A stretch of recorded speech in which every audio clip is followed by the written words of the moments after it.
नमस्कार दोस्तों, star IQ में आप सभी का बहुत बहुत स्वागत है। आज है 13 अप्रैल और 13 अप्रैल 2021 के हरियाणा करंट अफेयर इस वीडियो में हम लोग पढ़ने वाले हैं। स्टार आईक्यू पे पहली बार आए हैं तो चैनल को सब्सक्राइब कीजिएगा और मेरे द्वारा पढ़ाए गए सभी लेक्चर्स का पीडीएफ फाइल चाहते हैं तो आप मेरा application star IQ education play store से डाउनलोड कीजिएगा। वहां पे बेहतरीन एचसीएस की टेस्ट सीरीज भी डाली हुई है, आप उसे भी जो है वो लगा सकते हैं आने वाले पेपर को क्रैक करने के लिए। आप लोग मुझसे अनअकैडमी पे भी पढ़ सकते हैं, हर रोज मेरी लाइव क्लासेस होती है। अनअकैडमी पे जाइएगा, मेरा कोड यूज कीजिएगा स्टार आईक्यू। इस क्लास का लिंक मैंने डिस्क्रिप्शन बॉक्स में दे दिया है। यहाँ पे मैं रेगुलर एनसीईआरटी की सीरीज स्टार्ट कर रखी है 6वीं से 12वीं तक की, और हर एक जीएस सब्जेक्ट को हम लोग पढ़ रहे हैं। रात को 9 बजे अनअकैडमी पे क्लास होती है। आप लोग जो है मुझे यहाँ पे फॉलो कर सकते हैं वाया लिंक। कल आपसे सवाल पूछा था, उसका सही जवाब क्या होगा कि टोक्यो ओलंपिक 2021 में हरियाणा की पहलवान है अंशु मलिक। इन्होंने क्वालिफाई किया है। अंशु कौन से जिले की रहने वाली है? देखिएगा, कल मैंने आपको जो है दो बच्चियों के बारे में बताया था या दो खिलाड़ियों के बारे में बताया था जिन्होंने टोक्यो ओलंपिक के लिए क्वालिफाई किया था। एक तो है सोनम, ठीक है, सोनम रहने वाली है सोनीपत की। अब ये सो से सोनम बनता है और सो से ही सोनीपत बनता है, याद करना आसान पड़ रहा है। और जो अंशु है ना, ये रहने वाली है जींद की। दोनों को ही आप लोग इंपॉर्टेंट तरीके से जरूर याद रखिएगा। आज का पहला क्वेश्चन क्या होगा? किस जिले के गांव मुंदड़ी में बनने वाले हरियाणा के पहले महर्षि वाल्मीकि संस्कृत विश्वविद्यालय परिसर का निर्माण कार्य मई में शुरू हो जाएगा? देखिएगा, हरियाणा का एक तरह का पहला वाल्मीकि संस्कृत विश्वविद्यालय है और इसका निर्माण कार्य जो है ना वो मई में स्टार्ट हो जाएगा। इसकी टेंडर जो है ना वो आने वाले 15 अप्रैल, ठीक है ना, आने वाले 15 अप्रैल से जो है वो स्टार्ट हो जाएंगे। और ये मुंदरी गांव पड़ता है कैथल डिस्ट्रिक्ट का। बेसिकली मुंदरी जो है 2020 के अंदर बेस्ट विलेज के रूप में भी घोषित हुआ था। और क्यों हुआ था? क्योंकि ये लिंगानुपात के मामले में जनवरी 2021 में हिसार जो है, हिसार का एक जिले का गांव है कापड़ो, उसको भी बेस्ट विलेज घोषित किया है। अच्छा, उसके बाद एक फिर से बेस्ट विलेज घोषित किया गया है फतेहबाद का डिंगसरा। तो ये भी आप याद कर सकते हो इनको। क्यों? क्योंकि ये लिंगानुपात के मामले में बेस्ट विलेज घोषित किए जा रहे हैं। प्रति 1000 लड़कों के इस गांव में जो है लड़कियों का रेशियो ज्यादा है, इसी वजह से। और ये महर्षि वाल्मीकि संस्कृत विश्वविद्यालय है ना, ये ना केवल मुंदरी में बनेगा बल्कि कैथल में ही जो है एक और गांव पड़ता है, इसका नाम है जटहेड़ी। मुंदरी और जटहेड़ी के बीच में 3 किलोमीटर का डिस्टेंस है, ठीक है। तो ये इन दोनों गांव में मुंदरी के अंदर जो है वो प्रशासनिक कार्य वाला क्लासेस के लिए जो है जटहेड़ी का परिसर जो है वो चुना जाएगा। और अभी मतलब सर जो है ये बनेगा तो इसके लिए सरकार ने कुछ पैसे वैसे दिए होंगे? हाँ बिल्कुल, सरकार ने जो है इसके लिए 15 करोड़ रुपए की राशि जो है वो स्वीकृत की है। अब एक पॉइंट और भी है, ये यूनिवर्सिटी फिलहाल चल तो रही होगी, हाँ जी बिल्कुल, ये 15 कोर्सेस में 457 स्टूडेंट को जो है पढ़ा रही है, ठीक है। और इस बार इसका जो है तीसरा सेशन होगा। मतलब सर यूनिवर्सिटी बनी नहीं तो फिर पढ़ा कहाँ रही है? तो इससे यूनिवर्सिटी की जो है क्लासेस है ना, वो एक जगदीशपुरा गांव है, वहां पे राजकीय पीजी कॉलेज है, वहां पे लगाई जा रही है। जिक्र कैथल का किया आपने, मैप में कैथल को देखिएगा। नवग्रह कुंड की वजह से छोटी काशी, कपिल मुनि की नगरी और गुरुद्वारों का शहर कहते हैं। कैथल का किला ये बहुत इंपॉर्टेंट है। इसके चारों ओर 7 तो तालाब पड़ते हैं और 8 दरवाजे, जैसे सीवन gate, Mata gate, Pratap gate, Dogra gate, Chandana gate, railway gate, Kothi gate और क्योडक गेट भी इंपॉर्टेंट है। अच्छा, कैथल में एक ना फाल्गु तीर्थ है या फाल्गु तालाब है, फाल्गु का मेला लगता है यहाँ पे, ठीक है ना। और ये फरल गांव में लगता है। ये क्वेश्चन एग्जाम में आ भी चुका है कई बार। कैथल के प्रसिद्ध व्यक्तियों में लाला काकाराम का नाम शामिल है, कई बार इनका सवाल आया है। ये प्रसिद्ध स्वतंत्रता सेनानी के रूप में जाने गए हैं। और गुलाब सिंह और सूरज कौर है, इनका नाम भी 1857 की क्रांति के नेता के रूप में नाम आया है। और माउंट एवरेस्ट को फतेह करने वाली कैथल से पद्म श्री ममता सोदा और सीमा गोस्वामी का नाम भी आप याद कर सकते हो। यहाँ से रजिया सुल्तान का मकबरा भी आप कैथल से याद कर सकते हो, ये भी एक इंपॉर्टेंट पॉइंट बन सकता है। हरियाणा के किस जिले में पर्यटन को बढ़ावा देने के लिए मुख्यमंत्री ने मोरनी से टिक्कर ताल के बीच पैराग्लाइडिंग व ट्रैकिंग का केंद्र बनाने की घोषणा की है? अब जब भी मोरनी का जिक्र आता है तो तुरंत आप लोग आंसर पंचकुला दे सकते हैं। और अभी हाल ही में हरियाणा सरकार ने मोरनी पहाड़ी से टिक्कर ताल के बीच, अब मोरनी से तो फ्लाइंग होगा और टिक्कर ताल तक जाके लैंड होगा, क्योंकि मोरनी की ऊंचाई बहुत है। मोरनी की ऊंचाई देखा जाए तो इसकी आपकी एक सबसे ऊंची चोटी है जिसका नाम है करो, और इसकी ऊंचाई है 1514 मीटर है। तो इस हिसाब से पैराग्लाइडिंग के लिए काफी अच्छा है, ट्रैकिंग के लिए काफी अच्छा है। और अगर ये सब चीजें होती है तो पर्यटक क्षेत्र को बढ़ावा मिल जाएगा। अगर पर्यटन आता है, यहाँ पे बहुत सारे लोग आते हैं, तो यूं कहिएगा इस क्षेत्र की इकोनॉमी बढ़ जाएगी, लोकल लोगों को रोजगार भी अच्छा मिल जाएगा। पहाड़ी क्षेत्र में वैसे भी रोजगार का एक ही साधन होता है, पर्यटक या टूरिज्म ही तो होता है। इस हिसाब से तो अपनी वो आजीविका कमा सकते हैं। इसके लिए यहाँ पे लोकल जो है ना, लोकल लोगों को, लोकल ग्रामीण स्टूडेंट को जो है 10 ऐसे विद्यार्थी हैं, उनको जो बेसिक ट्रेनिंग दी गई है इस पैराग्लाइडिंग से रिलेटेड। और 5 ऐसे ग्रामीण जो व्यक्ति हैं उनको दी गई है एडवांस ट्रेनिंग। आने वाले टाइम में अगर और पर्यटन को बढ़ावा मिलता है, लोग ज्यादा आते हैं, तो फिर जल्द से जल्द जो है इस दिशा में हरियाणा के लिए प्रॉपर नियम बनाए जाएंगे। और नियम बनाने के अलावा जो है उस पर बहुत सारे लोगों को भी नियुक्त किया जाएगा। और थोड़े दिन पहले आप लोगों ने एक चीज और भी पढ़ी थी कि मोरनी का अंदर जो, या यूं कहिएगा आप लोग पंचकुला के अंदर जो है ना, वो पिंजौर पड़ता है। पिंजौर को फिल्म सिटी का रूप में विकसित किया जाएगा। यहाँ पे हवाई पट्टी भी बनेगी ताकि लोग जो है हेली टैक्सी सेवा या एयर टैक्सी सेवा का लाभ उठा सके। यहाँ पे एक पंचकर्म केंद्र भी बनेगा। यहाँ पे एक यादवेंद्र गार्डन है। आप मुझे कमेंट में बता सकते हैं क्या इसकी स्थापना किसने की थी और कब की थी? बताइए अगर बता सकते हैं तो। पंचकुला को आप लोग वैसे 5 नहरों का शहर के नाम से भी पुकारते हैं। पंचकुला में गिद्ध प्रजनन केंद्र, या यूं कहिएगा गिद्ध संरक्षण केंद्र ठीक रहेगा नाम ये, ठीक है। वल्चर्स के लिए एक सेंटर है। वल्चर्स जो है वो नेचर प्यूरिफायर होते हैं। अगला क्वेश्चन हमारा रहेगा कि सीएम ने किस वर्ष के लिए संस्कृत विद्यार्थियों की छात्रवृत्ति के 51 लाख रुपए हाल ही में जारी किए हैं? तो अभी हाल ही में मुख्यमंत्री जी ने जो है संस्कृत विद्यार्थियों की जो स्कॉलरशिप है उसके 51 लाख रुपए जारी किए हैं 2018 और 19 के लिए। ए ऑप्शन जो है इस क्वेश्चन का हमारा वो बिल्कुल ठीक रहेगा। प्रॉपर देखा जाए तो प्रॉपर 51,11,000 रुपए राशि जो है वो जारी की है। आपको एक बात बता देता हूं मैं कि शास्त्री तक की जो क्लास होती है उसमें 60% से ज्यादा कोई नंबर लेके आता है तो उसको 3,000 रुपए दिए जाते हैं। और आचार्य की क्लास के लिए अगर कोई उसमें 60% ज्यादा नंबर लाता है तो उसको 5,000 रुपए जो है वो वार्षिक छात्रवृत्ति यानी कि स्कॉलरशिप दी जाती है। और संस्कृत भाषा की कोर्सेज जैसे प्रथमा, पूर्व मध्यमा, उत्तर मध्यमा, प्राक शास्त्री, शास्त्री, आचार्य, इनको पास करने के लिए विद्यार्थियों को छात्रवृत्ति यानी कि स्कॉलरशिप के तौर पे 51,11,000 रुपए की राशि रिसेंटली मुख्यमंत्री जी ने 2018 और 19 के लिए जो है जारी की है। आगे बढ़ जाओ। सीएम मनोहर लाल ने वीडियो कॉन्फ्रेंसिंग के जरिए किस जिले में जापानी कंपनी डाइकी एक्सिस इंडिया के सहयोग से स्थापित किए गए 10 KLD, kilo litre per day, ठीक है ना, KLD का मतलब है kilo litre per day, STP बोले तो आपका सीवरेज ट्रीटमेंट प्लांट का उद्घाटन किया है।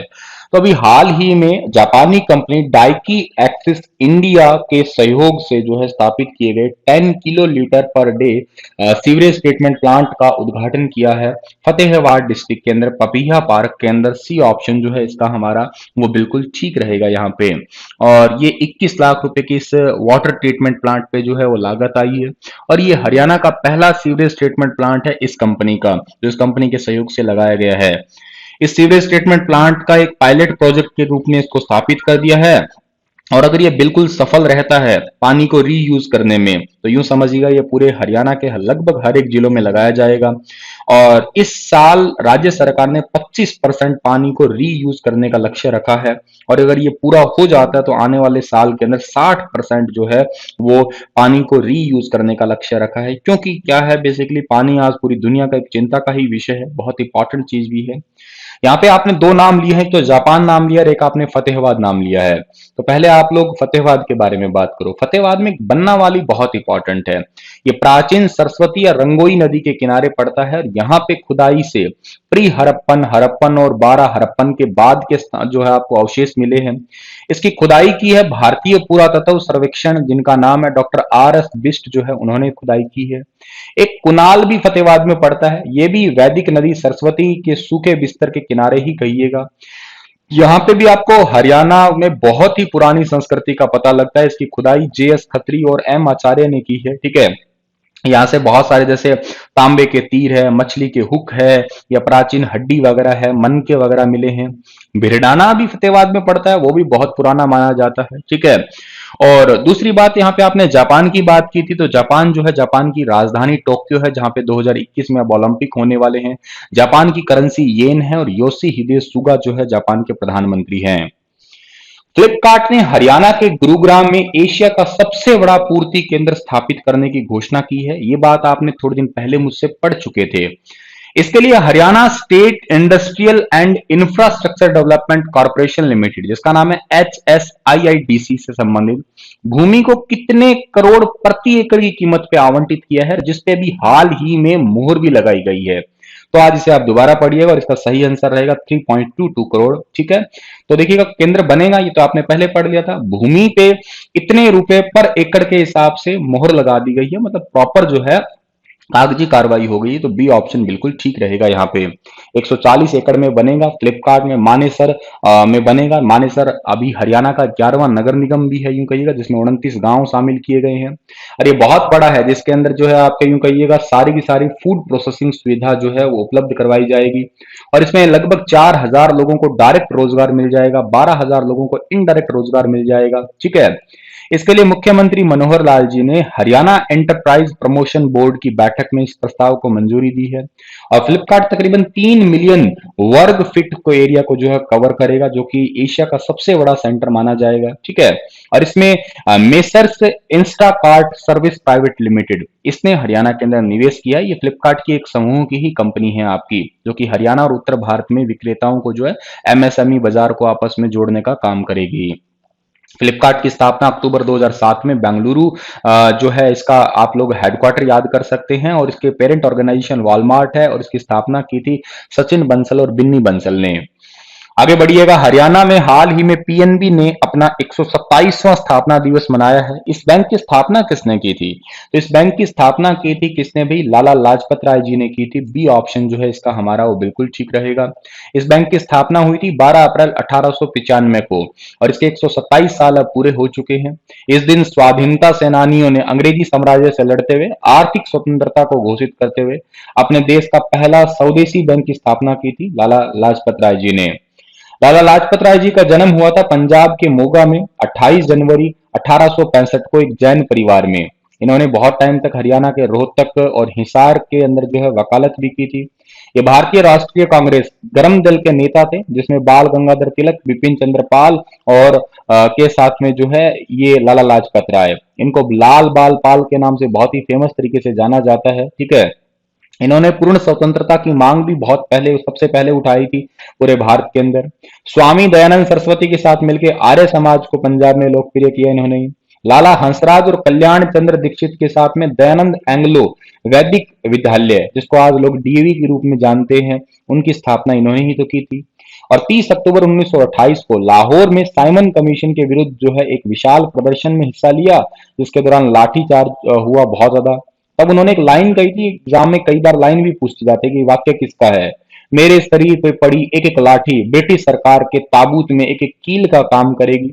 और ऐसा ही हुआ। 20 साल के बाद ही ब्रिटिश साम्राज्य का अंत हो गया, और 17 नवंबर 1928 को इन्हीं चोटों की वजह से जो है इनका देहांत भी हो गया था। PNB का वैसे वर्तमान हेडक्वार्टर न्यू दिल्ली में है, और उसके CEO का नाम SS मल्लिकार्जुन राव है, ये भी याद कर सकते हो आप। हरियाणा के किसानों को किस फार्मिंग पर विशेष योजना के तहत अनुदान दिया जा रहा है, जिससे किसानों को अधिक मुनाफा होने के साथ पानी की बचत भी हो रही है? तो हरियाणा के अंदर जो है वो वर्टिकल फार्मिंग पे जो है बहुत ज्यादा अनुदान दिया जा रहा है। बी ऑप्शन सही है इसका हमारा, वर्टिकल फार्मिंग। अब आप कहेंगे सर वर्टिकल फार्मिंग क्या होती है? वर्टिकल फार्मिंग क्या है? बेसिकली लंबवत खेती कहिएगा, जो बांस या तार के साथ बेल वाली सब्जियों के उत्पादन के लिए की जाती है। बेहद फायदेमंद एक टाइप की टेक्निक है। इस विधि को अपना के किसान जो है बेल वाली सब्जी जैसे लौकी है, तोरी है, करेला हुआ, या खीरा, तरबूज या टमाटर वगैरह है, इनकी आमदनी को बढ़ा सकेगा। इसके लिए तकरीबन क्या चाहिए कि 1 एकड़ में जो है वो 60 mm के आकार के 560 बॉक्स 4 गुना 2 मीटर में लगाने होते हैं, जिसमें बांस की ऊंचाई 8 फीट होनी चाहिए। ये तकरीबन टेक्निक है, इससे बहुत ज्यादा मुनाफा होता है। सरकार जो है इसके ऊपर अनुदान भी दे रही है ज्यादा उत्पादन के लिए। चलिए आगे बढ़ते हैं हम लोग। अगला क्वेश्चन है हमारा कि हाल ही में हरियाणा के बिजली मंत्री ने किस जिले में उद्यमियों की बिजली संबंधी समस्याओं के समाधान के लिए फ्रंट ऑफिस स्थापित करने की घोषणा की है? तो जितने भी आपके उद्यमी हैं, यानी कि जितने भी आपके एंटरप्रेन्योर हैं और उनके लिए बिजली संबंधित जितनी भी शिकायतें होती है, उनको जो है ना अब कहाँ नहीं आना पड़ेगा, उनको जो है DHB1 उत्तर दक्षिण हरियाणा बिजली वितरण निगम का मुख्यालय जो कि हिसार में है, यहाँ नहीं आना पड़ेगा। इसके लिए स्थापना कर दी गई एक फ्रंट ऑफिस की गुरुग्राम के अंदर। ये हाल ही में बिजली मंत्री रणजीत सिंह ने जो है इसकी घोषणा की है, तो ये इंपॉर्टेंट है। और अब उन्हें दक्षिण हरियाणा बिजली वितरण निगम के मुख्यालय पे नहीं आना पड़ेगा, फ्रंट ऑफिस गुरुग्राम में ही उनकी प्रॉब्लम जो है वो सॉल्व हो जाएगी। अब यहाँ पे दो बोर्ड है, एक तो बोर्ड है आपका कौन सा, DHBN दक्षिण हरियाणा बिजली वितरण निगम। इसकी स्थापना 1 जुलाई 1999 को और हेडक्वार्टर हिसार में है इसका, और इसके MD का नाम है डॉक्टर बलकार सिंह, ठीक है। दूसरा है UHBN उत्तर हरियाणा बिजली वितरण निगम, इसका हेडक्वार्टर पंचकुला में है। इसकी स्थापना 1 जुलाई 1999 को, और श्री शशांक आनंद जो है इसके मैनेजिंग डायरेक्टर है। इन दोनों ही डिपार्टमेंट के जो आता है ये डॉक्टर PK दास IAS है, एडिशनल चीफ सेक्रेटरी है पावर के, ये चेयरमैन पढ़ते हैं इन दोनों ही डिपार्टमेंट के अंदर, तो ये पॉइंट भी आप याद रखिएगा। जिक्र तो मैंने गुरुग्राम का भी किया है, गुरुग्राम को आप साइबर सिटी भी कह सकते हैं। क्षेत्रफल 1253 वर्ग किलोमीटर कह सकते हो आप लोग। भारत में रैंकिंग इसकी 328 आती है। जनसंख्या घनत्व 1241 है, जनसंख्या वृद्धि 79.93 है, और साक्षरता दर 84.4 है। 2011 के जनसंख्या का जो आंकड़े हैं उस हिसाब से मैंने बताए हैं आपको ये। हाल ही में हरियाणा के किस जिले में मोबाइल वैक्सीनेशन वैन की शुरुआत हुई है? तो मोबाइल वैक्सीनेशन की शुरुआत अभी हाल ही में गुरुग्राम में ही हुई है, ए ऑप्शन सही है।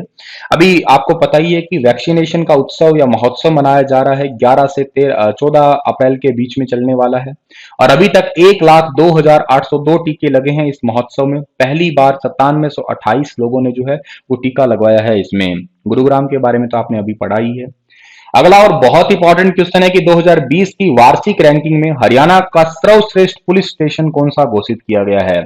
2020 की वार्षिक रैंकिंग में हरियाणा का सर्वश्रेष्ठ पुलिस स्टेशन जो है वो तरावड़ी करनाल का है, इसे घोषित किया गया है। सी ऑप्शन जो है इस क्वेश्चन का हमारा वो बिल्कुल ठीक रहेगा। करनाल के तरावड़ी थाने को 2020 की रैंकिंग में बेस्ट पुलिस स्टेशन, और केंद्रीय गृह मंत्रालय की ओर से इसको प्रमाण पत्र भी जारी किया गया है।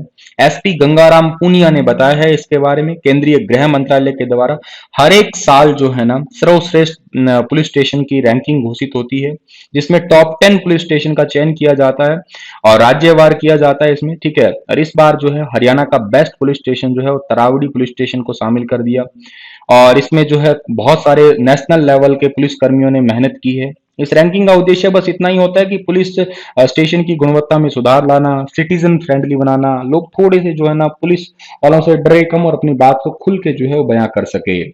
तो चलो भी प्यारे बच्चों, इसी के साथ में लेक्चर समाप्त होता है। अच्छा, यहाँ पे करनाल का भी जिक्र है ना, तो करनाल का तरावड़ी है। तरावड़ी का 1191 का युद्ध बहुत फेमस है, मोहम्मद गोरी और पृथ्वीराज चौहान, जिसमें गोरी जीता, और सॉरी गोरी हारा था, और 1192 में जो है गोरी जीत गया था, पृथ्वीराज चौहान हार गए थे। यहाँ चौहान जीते थे, ठीक है ना, और यहाँ गोरी जो है वो जीत गए थे। तो दोनों याद कर लेना आप लोग। और करनाल में राष्ट्रीय डेयरी अनुसंधान है, गेहूं अनुसंधान है, केंद्रीय मृदा लवणता अनुसंधान है, पशु अनुवांशिकी संस्थान भी है, भारतीय कृषि अनुसंधान संस्थान भी पड़ता है। तो ये सारी चीजें आपको याद रहनी चाहिए। इसी के साथ ये लेक्चर समाप्त होता है, और आप लोगों के लिए क्वेश्चन रहेगा कि हरियाणा में वर्तमान में किसानों के लिए कितनी योजनाएं चल रही है? 12, 16, 10, 19। मैं तब तो आपको मानूंगा कि आप इन 10 की 10 योजनाओं के नाम मुझे कमेंट में सीरीज वाइज लिख के बताएंगे, तो मजा आएगा। खाली 10 लिखने से कोई मजा नहीं आएगा, ठीक है। चलिए, धन्यवाद। Stay happy, stay healthy. Unacademy पे फॉलो जरूर करिएगा। स्टार IQ मेरा कोड है।